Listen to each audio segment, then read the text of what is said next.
Pemirsa, hari ini TNI merayakan ulang tahunnya yang ke-75. Peringatan kali ini digelar secara sederhana di tengah pandemi.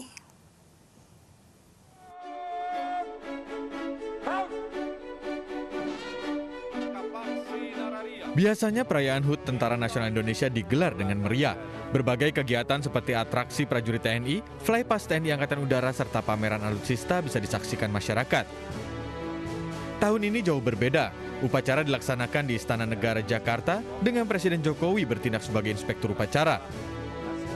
Jumlah undangan di Istana Negara dibatasi dan upacara digelar dengan protokol kesehatan ketat. Sementara itu, anggota TNI lainnya mengikuti upacara secara virtual dari wilayah tugas masing-masing. Saya sering katakan di berbagai kesempatan bahwa dunia berubah sangat cepat, dunia bergerak sangat dinamis. Transformasi organisasi TNI harus terus dilakukan sesuai dengan dinamika lingkungan strategis, sesuai dengan dinamika ancaman, dan sesuai dengan perkembangan teknologi militer. Sejak awal reformasi telah banyak transformasi organisasi TNI yang telah dilakukan untuk memastikan agar TNI mendukung secara tepat dengan kebutuhan konsolidasi demokrasi, untuk memastikan agar TNI bisa adaptif dengan perkembangan ancaman pasca Perang Dingin, terutama terhadap ancaman-ancaman non-konvensional dan ancaman transnasional, dan untuk memastikan agar TNI mampu mengadopsi perkembangan teknologi militer terkini berbasis teknologi informasi, teknologi nano, dan teknologi otomatisasi. Usai upacara, Presiden menyapa para anggota TNI yang mengikuti upacara secara virtual dari wilayah tugasnya masing-masing, baik di tanah air, wilayah perbatasan maupun di luar negeri. Di antaranya adalah Satgas COVID-19 yang bertugas di Pulau Galang, serta pasukan perdamaian yang tengah bertugas di Kongo. Tim Liputan iNews melaporkan. Kapolri Jenderal Polisi Idam Aziz memberikan kejutan ke Panglima TNI Marsikal Hadi Cahyanto di hari ulang tahun ke-75 TNI. Kapolri berharap sinergitas TNI Polri selalu terjaga dengan baik. Sinergi untuk negeri yang negara Republik Indonesia. Panglima TNI Marsikal Hadi Cahyanto menerima kejutan dari Kapolri Jenderal Polisi Idam Aziz di hari ulang tahun ke-75 Tentara Nasional Indonesia. Kapolri langsung berkunjung ke kantor Subden Denma Mabes TNI di Jalan Medan Merdeka Barat, Jakarta. Atas kejutan ini, Panglima terharu dan menyampaikan terima kasih atas ucapan dan perhatian Kapolri serta seluruh jajaran kepolisian di hari jadi TNI ini.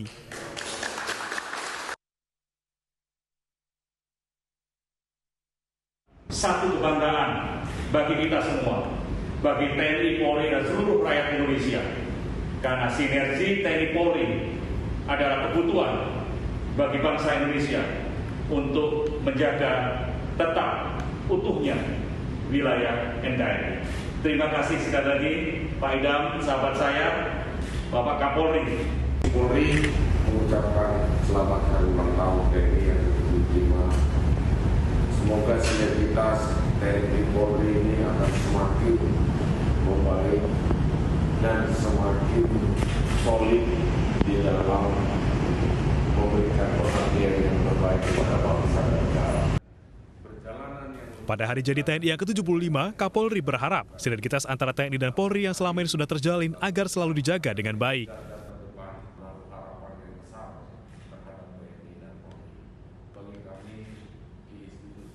Memperingati Hari Batik Nasional, Kementerian Pariwisata dan Ekonomi Kreatif menggelar acara bertajuk Karisma Batik 2020, Bangga Pakai Batik. Peringatan digelar secara online dengan memeragakan karya desainer-desainer tanah air terpilih.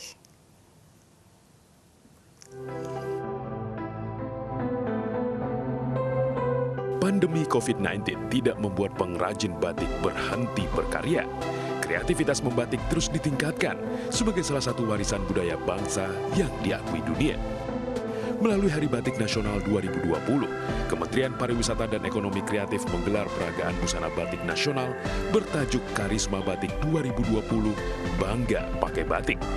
Melalui konsep hybrid fashion show, Kemenparekraf memamerkan puluhan karya dari 8 produk batik nasional atau jenama dan UMKM secara daring.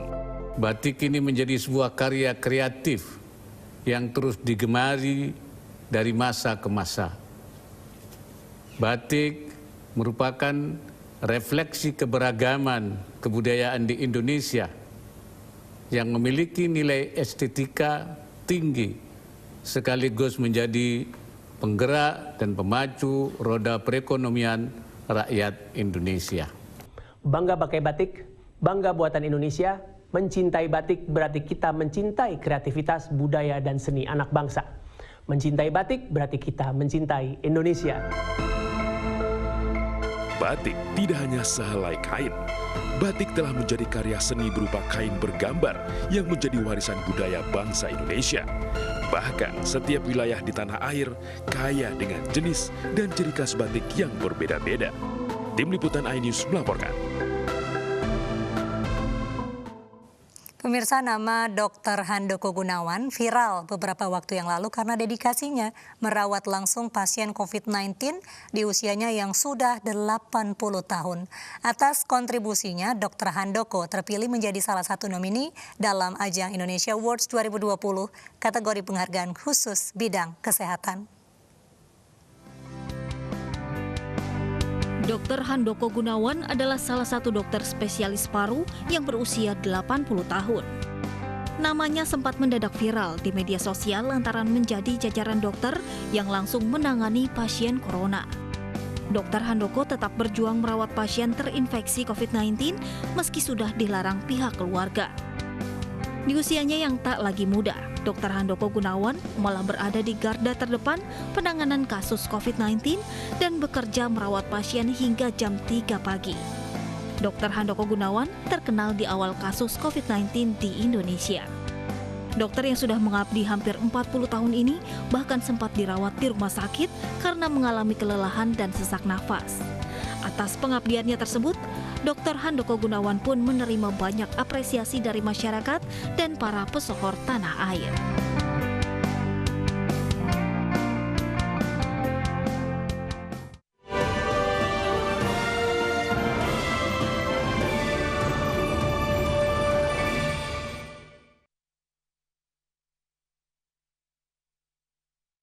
Pemirsa, 8 tewas karena banjir yang terjadi di Italia. Kami hadirkan informasi selengkapnya sesaat lagi.